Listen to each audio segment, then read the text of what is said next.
се добива впечаток дека ова е некоја лична борба на Заев, дека тој има нешто во джебот, никој друг околу него не знае за што станува збор и бија некоја приватна политичка битка. Сите ние тука прво сме упатени за што станува збор, сме упатени и другите политички партии кои се во опозицијата. И тие материјали, да не ги нарекуваме бомби или не знам што експлозиви, тие материјали не се ниту негови, не се ниту мои, туку се наши, ваши, на сите нас.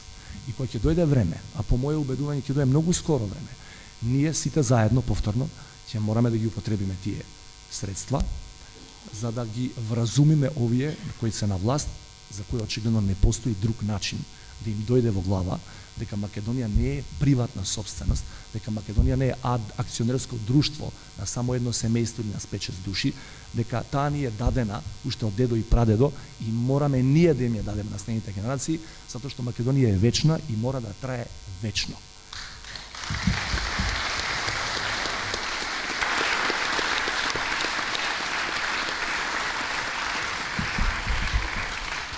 Поштувани пријатели, доаѓа времето за соочување со целата вистина за режимот која држи Македонија заробена со години. Очекувам од сите вас, заедно со сите нас, да ја поведеме таа битка, која нема да биде лесна, али друг пат немаме. Јас ве уверувам дека ако заеднички, повторувам заеднички, сплотено, во наредниот период не ја поведеме и добиеме таа битка, големо прашање дали ќе ја додржиме Македонија. Да сте живи и здрави. Фала.